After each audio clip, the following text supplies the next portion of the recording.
So Jaylen Brown is there watching the game like a spectator, like everyone else is watching, and he's just speaking about what he's seeing on the court. And apparently the video picked it up, and we want to show it to you now. Actually, you can see him basically saying, I don't think Bronny James is a pro. And then Chris says, I think he'll be in the G League team for sure. And he goes, I don't think so. I think because of his name, he will be on the Lakers. So that's what Jaylen Brown said. And we produce content around those comments. But then about how many hours later, let's say 7 to 8 hours ago, obviously depending on when you're seeing this show, Jaylen Brown decided to take to his Twitter because of some external pressure he felt. And he actually took to his Twitter to basically retract his honest statements that he had on the sideline on Twitter for people that were up in arms about his honest opinions. Those are the comments we want to get into right now. Let me read what Jaylen Brown had to say 7 hours ago. And this particular post, he has put up, his generated 11 million views already and 8,000 retweets. He said, it's a flex to have your son alongside you in the NBA. It reflects greatness and longevity. Bronny has all the tools around him to be successful. I look forward to watching his growth. That's what he said. That's what he said. Folks, to me, I think that this is a problem. This is a problem. It's a problem. It's a serious problem that exists within the sports ecosystem. Because what I'm beginning to understand is that there's a climate that exists within sports media, at least in media that covers the NBA, where you aren't allowed to really have your real opinions. You aren't. It's all about clicks. It's all about who's in and who's out. And whoever's in gets to decide what the narrative is going to be.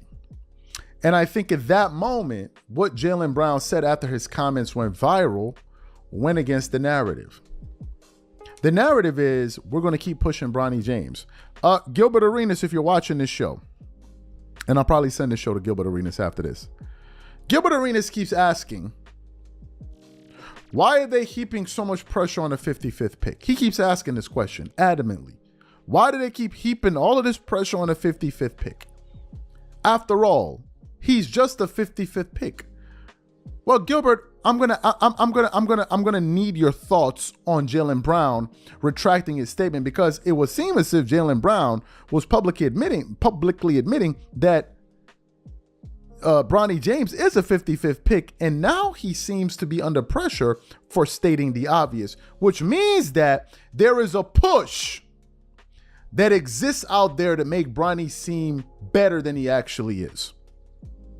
I don't know why you're confused. It's the big boys in the media that are doing it. It's the big boys in media that are actually doing this. Those are the major culprits. Those are the major culprits, number one. Number two, Jaylen Brown can't have an opinion? He can't have an opinion?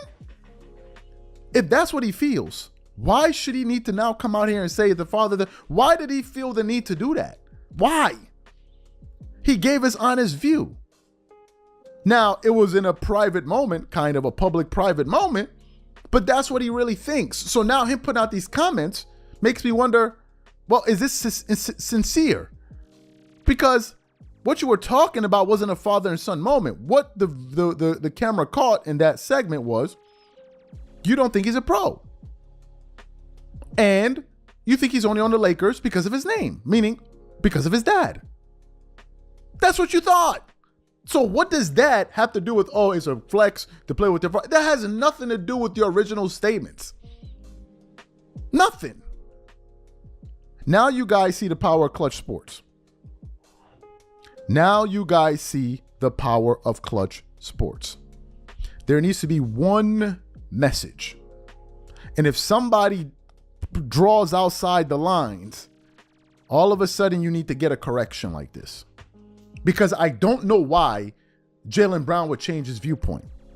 What would have happened in the past 7 hours to cause Jaylen Brown to go out there and change his viewpoint? Or did he say the quiet part out loud? Meaning, do the vast majority of people watching Bronny feel this way and are closing their mouth because there's a check at the end of it for them to sit up there and twerk it up on television all day long and basically make a big deal out of deflections or scoring 2 points in a garbage time in a summer league game? Because to me, a lot of this stuff seems contrived.